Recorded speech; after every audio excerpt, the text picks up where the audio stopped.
السلام علیکم دوستوں، آج ہم بات کریں گے ایک ایسی کہانی کی جو صرف ایک سیاستدان کی نہیں بلکہ اقتدار، طاقت، ضمیر اور انسان کے اندر کے اندھیرے کی کہانی ہے۔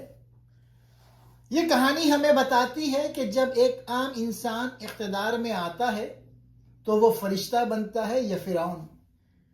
یہ کہانی ہمیں یہ سکھاتی ہے کہ طاقت انسان کو بڑا نہیں بناتی، طاقت انسان کا اصل چہرہ دکھاتی ہے۔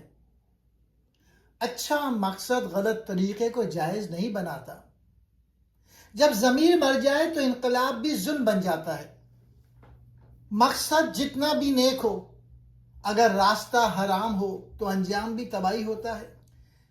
یہ کہانی ہمیں فرعون کی یاد دلاتی ہے، جو ابتدا میں عوامی لیڈر تھا اور انجام میں ظالم بادشاہ بن گیا۔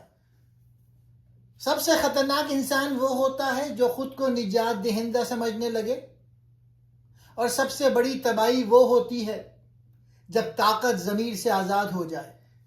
یہ صرف ایک سیاسی ناول نہیں، یہ انسان، طاقت، ضمیر اور اخلاق کی جنگ ہے۔ یہ ناول ہمیں سکھاتا ہے کہ طاقت کسی انسان کو نیا نہیں بناتی، بلکہ جو کچھ وہ اندر ہوتا ہے اسے باہر لے آتی ہے۔ جو انسان اندر سے لالچی ہو، طاقت ملنے پر ظالم بن جاتا ہے۔ جو اندر سے کمزور ہو، طاقت ملنے پر آمر بن جاتا ہے۔ اور جو اندر سے سچا ہو، طاقت میں بھی انصاف پر قائم رہتا ہے۔ یہ کتاب چیخ چیخ کر کہتی ہے، good intentions don't justify evil actions, یعنی اگر مقصد اچھا ہو مگر طریقہ غلط ہو تو نتیجہ خیر نہیں ہوتا، فساد بن جاتا ہے۔ انقلاب کے نام پر ظلم، اصلاح کے نام پر جبر اور انصاف کے نام پر ناانصافی، سب ایک ہی جرم ہے۔ یہ ناول ہمیں خبردار کرتا ہے، جب کوئی انسان یہ سمجھنے لگے کہ صرف میں ہی نجات دہندہ ہوں تو وہ سب سے خطرناک انسان بن جاتا ہے، کیونکہ طاقت پلس انا پلس اختیار تباہی ہے۔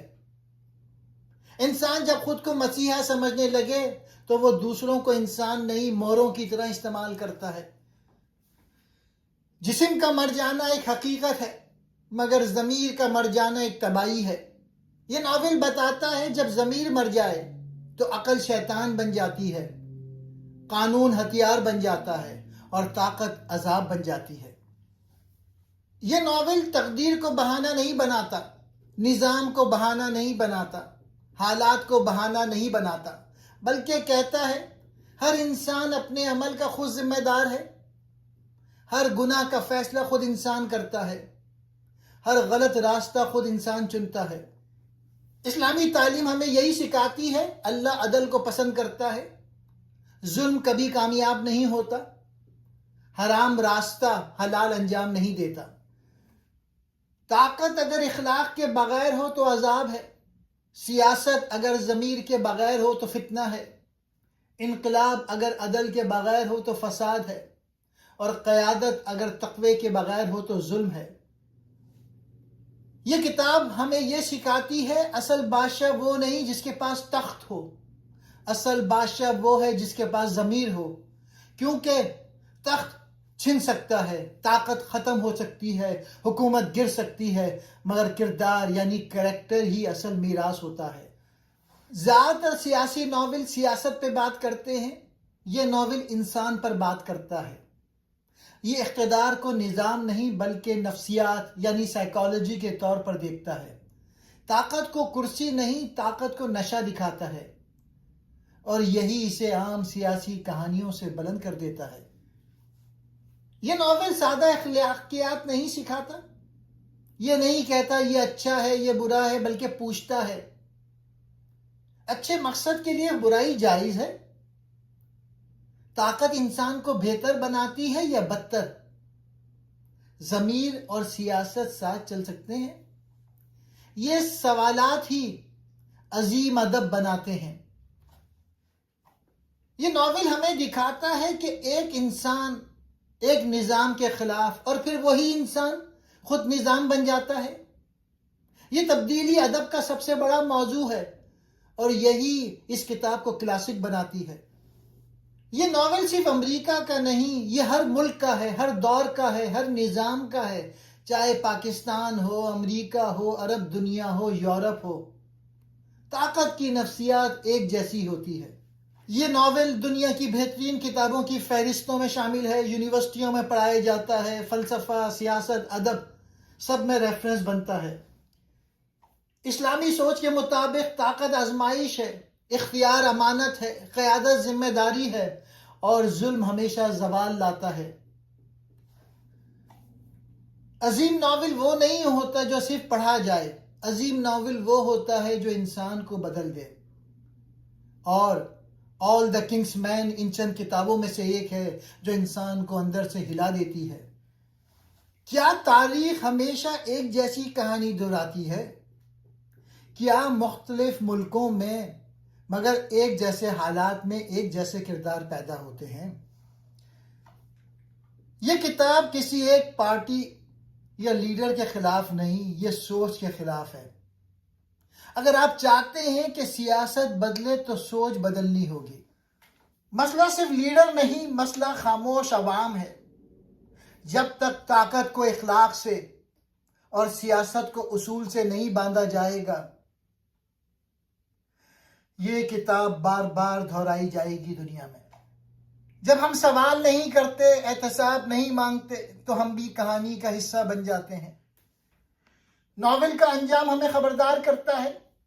طاقت جب قانون سے آزاد ہو جائے تو انجام ہمیشہ تباہی ہوتا ہے، چاہے امریکہ ہو یا کوئی اور ملک۔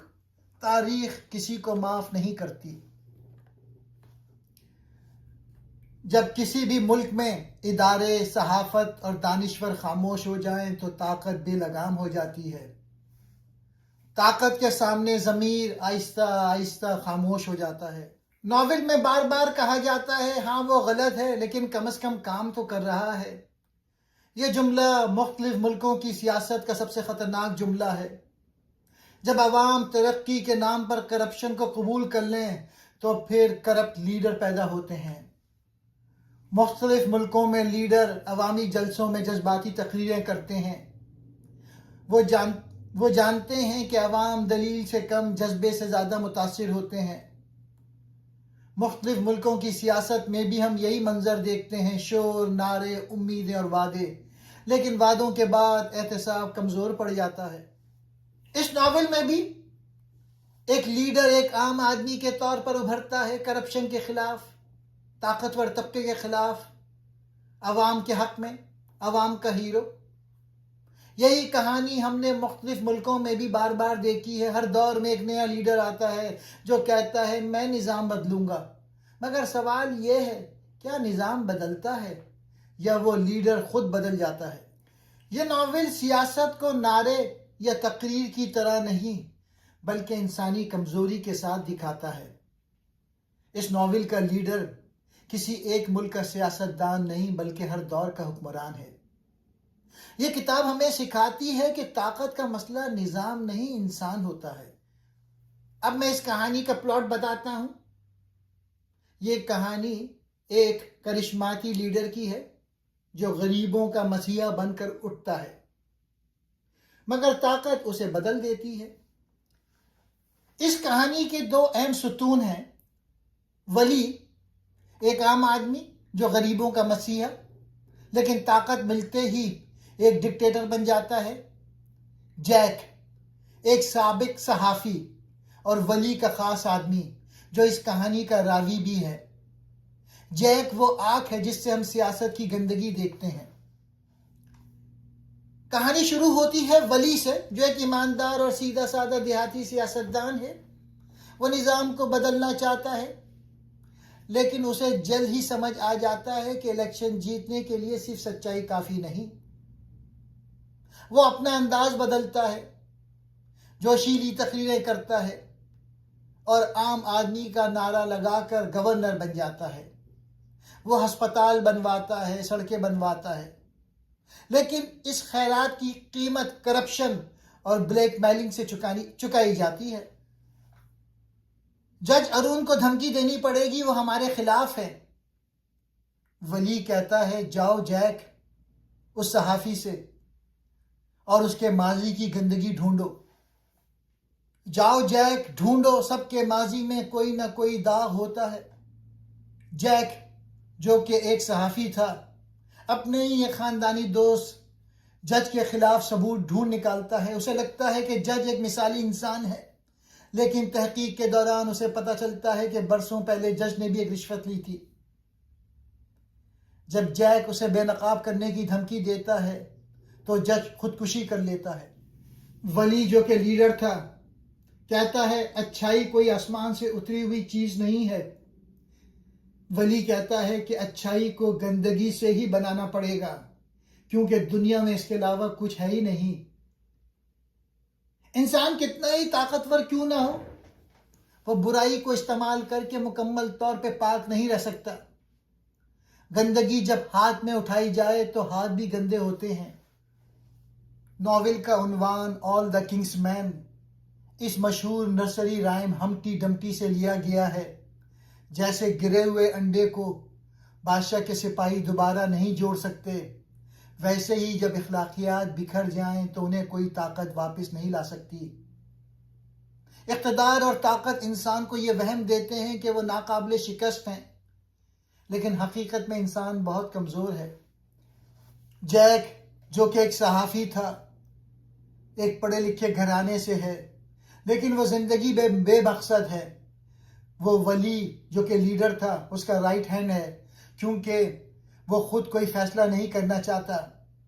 جیک کا مسئلہ یہ ہے کہ وہ اپنی ذمہ داریوں سے بھاگتا ہے۔ جیک کو لگتا ہے کہ وہ صرف ایک تماشائی ہے، لیکن آخر میں اسے احساس ہوتا ہے کہ آپ جو بھی کرتے ہیں اس کا اثر دوسروں پہ ہوتا ہے۔ جیک جو کہ ایک صحافی تھا، وہ ان لوگوں کی عکاسی کرتا ہے جو برائی کو دیکھتے ہوئے بھی خاموش رہتے ہیں۔ جج شرافت اور عزت کا لبادہ اوڑھے ہوئے تھا، لیکن اس کی زندگی میں ایک ایسا راز جو پوری کہانی کا رخ بدل دیتا ہے۔ جج کا کردار سکھاتا ہے کہ انسان کی ایک غلطی اس کے پورے وقار کو مٹی میں ملا سکتی ہے۔ دوستوں، ان کرداروں میں ہم سب کا تھوڑا تھوڑا عکس نظر آتا ہے۔ ہم کبھی ولی لیڈر کی طرح طاقت چاہتے ہیں، کبھی جیک صحافی کی طرح خاموش رہتے ہیں، اور کبھی جج کی طرح غلطی کرتے ہیں۔ ان کرداروں کا انجام ہمیں یاد دلاتا ہے کہ ضمیر کی قیمت پر حاصل کی گئی کامیابی دراصل ایک ناکامی ہے۔ یہ کہانی انسانی نفسیات کی گہرائی ہے۔ یہ کہانی ہیرو اور ولن کے روایتی تصور کو توڑ دیتی ہے۔ ولی لیڈر برا آدمی ہے یا اچھا؟ جیک صحافی وفادار ہے یا بزدل؟ اس کا جواب دینا مشکل ہے۔ یہ ناول قاری کو مجبور کرتا ہے کہ وہ اپنے اندر کے اخلاقیات کو ٹٹولے۔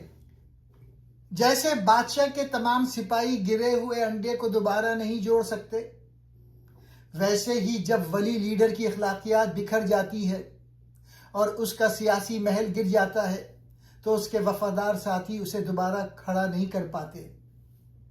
یہ تباہی اور ناقابل واپسی irreversibility کی علامت ہے۔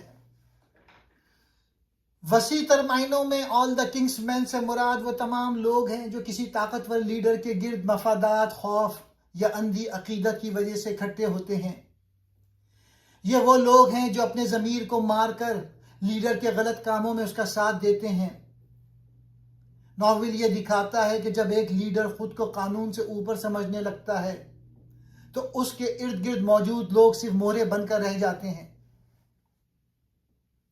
محبت اور دھوکہ۔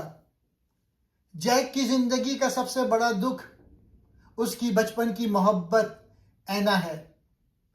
جیک اسے ایک پاکیزہ علامت سمجھتا ہے، لیکن جب اسے پتہ چلتا ہے کہ این اب ولی لیڈر کی معشوقہ بن چکی ہے تو اس کا بچا کچا آئیڈیلزم بھی ختم ہو جاتا ہے۔ اسے احساس ہوتا ہے کہ اس کی اپنی تحقیقات نے ہی این کو ولی کے قریب کیا تھا۔ دوستوں، کسی بھی طاقتور لیڈر کی زندگی کا سب سے کمزور پہلو اس کی اولاد ہوتی ہے۔ آل دا کنگس مین میں ٹام ایک ایسا ہی کردار ہے۔ وہ ولی لیڈر کا اکلوتا بیٹا ہے، ایک فٹ بال اسٹار ہے اور ولی کی آنکھوں کا تارا۔ لیکن کیا ٹام کی زندگی اپنی تھی؟ یا وہ صرف اپنے باپ کے غرور کا ایک مورا بن کر رہ گیا تھا؟ ٹام اپنی جوانی، طاقت اور شوخی کی علامت ہے۔ وہ یونیورسٹی کا بہترین فٹ بال کھلاڑی ہے جسے پوری ریاست جانتی ہے۔ ولی اپنے بیٹے کی شہرت کو اپنی سیاسی طاقت کے طور پہ استعمال کرتا ہے۔ وہ ٹام کو ایک فاتح کے روپ میں دیکھنا چاہتا ہے کیونکہ وہ خود کو بھی ایک فاتح سمجھتا ہے۔ ٹام اپنے باپ سے محبت تو کرتا ہے لیکن اس کے سائے سے باہر نکلنا چاہتا ہے۔ وہ لڑکیوں، شراب اور تیز رفتاری میں سکون ڈھونڈتا ہے جو اکثر اسے مشکل میں ڈال دیتا ہے۔ کہانی میں موڑ تب آتا ہے جب ٹام ایک ایسی لڑکی کے ساتھ افیئر چلاتا ہے جس کا باپ ولی کا سیاسی مخالف ہے۔ ولی اس معاملے کو اپنی طاقت سے دبانے کی کوشش کرتا ہے لیکن اخلاقیات کی یہ جنگ ٹام کو اندر سے توڑ دیتی ہے۔ اسی تناؤ کے دوران ایک فٹ بال میچ کے دوران ٹام کو شدید چوٹ لگتی ہے جس سے اس کی ریڑھ کی ہڈی ٹوٹ جاتی ہے اور وہ ہمیشہ کے لیے معذور ہو جاتا ہے۔ ٹام کی معذوری محض ایک اتفاق نہیں بلکہ ایک بہت بڑی علامت ہے۔ جیسے ہی ٹام بستر سے لگ جاتا ہے، ولی کا غرور بھی ٹوٹ جاتا ہے۔ ٹام کی یہ حالت ولی کو یہ احساس دلاتی ہے کہ وہ کتنا ہی طاقتور کیوں نہ ہو، وہ قدرت کے فیصلوں کو نہیں بدل سکتا۔ ٹام کی موت ولی کے لیے آخری کیل ثابت ہوتی ہے۔ ٹام کی کہانی ہمیں سکھاتی ہے کہ بڑے لوگوں کے سائے میں چھوٹے پودے اکثر مرجھا جاتے ہیں۔ ولی نے دنیا تو جیت لی لیکن اپنے بیٹے کو کھو دیا۔ یہ ایک باپ کی ناکامی اور ایک بیٹے کی بربادی کی داستان بھی ہے۔ اور اب آخر میں بات کروں گا آل دا کنگس مین کے سب سے طاقتور لمحے کی، سب سے خاموش چیخ کی، سب سے دردناک سچائی کی۔ یہ ہے ولی لیڈر کا انجام۔ یہ صرف ایک موت نہیں، یہ ایک نظریے کی موت ہے، یہ ایک سوچ کی موت ہے، یہ ایک فریب کی موت ہے۔ ولی اقتدار کی بلندی پہ ہے، وہ گورنر بن جاتا ہے، طاقتور ہے، ناقابل شکست سمجھا جاتا ہے، نظام اس کے کنٹرول میں ہے، لوگ ڈرتے ہیں، لوگ مانتے ہیں، لوگ خاموش ہیں۔ مگر تاریخ ہمیں بتاتی ہے جب طاقت عروج پہ ہوتی ہے تب زوال قریب ہوتا ہے۔ ولی لیڈر کو لگتا ہے اب کوئی مجھے نہیں روک سکتا۔ یہی سوچ اس کی سب سے بڑی کمزوری بن جاتی ہے۔ غرور احتیاط کو ختم کر دیتا ہے، طاقت انسان کو اندھا کر دیتی ہے اور انا انسان کو تنہا کر دیتی ہے۔ وہ لمحہ ایک دن ایک خاموش لمحہ آتا ہے، ایک شخص آگے بڑھتا ہے، گولی چلتی ہے اور ولی لیڈر گر جاتا ہے۔ نہ کوئی تقریر، نہ کوئی انقلاب، نہ کوئی آخری نعرہ، صرف ایک جسم اور خاموشی۔ یہ موت صرف جسمانی موت نہیں، یہ ان چیزوں کی موت ہے، طاقت کے نشے کی، انا کی، خود کو خدا سمجھنے کی، مقصد کے نام پر ظلم کی، میں ہی سب کچھ ہوں کی سوچ کی۔ جیک صحافی یہ سب دیکھتا ہے، وہ سمجھتا ہے کہ ولی مارا نہیں گیا، ولی اپنے اعمال سے مرا ہے۔ بندوق صرف ذریعہ بنی، انجام اس کے اندر سے نکلا تھا۔ اسلامی نقطہ نظر سے ظلم کی عمر لمبی نہیں ہوتی۔ غرور فرعون کی نشانی ہے، طاقت آزمائش ہے، انجام ہمیشہ عدل پہ ہوتا ہے۔ ولی لیڈر کا انجام اسی اصول کی عملی تصویر ہے۔ ولی لیڈر کا انجام ہمیں یہ سکھاتا ہے، طاقت اگر ضمیر سے آزاد ہو جائے تو تباہی ہے، قیادت اگر اخلاق سے خالی ہو تو بربادی ہے، انقلاب اگر عدل سے خالی ہو تو خون ہے، اور لیڈر اگر خود کو خدا سمجھے تو فرعونیت ہے۔ ولی تخت پر بیٹھ کر نہیں مرا، وہ اپنے اندر کے اندھیرے سے مرا، کیونکہ گولی جسم کو مارتی ہے، غرور روح کو، اور طاقت انسان کو اندر سے ختم کر دیتی ہے۔ شکریہ۔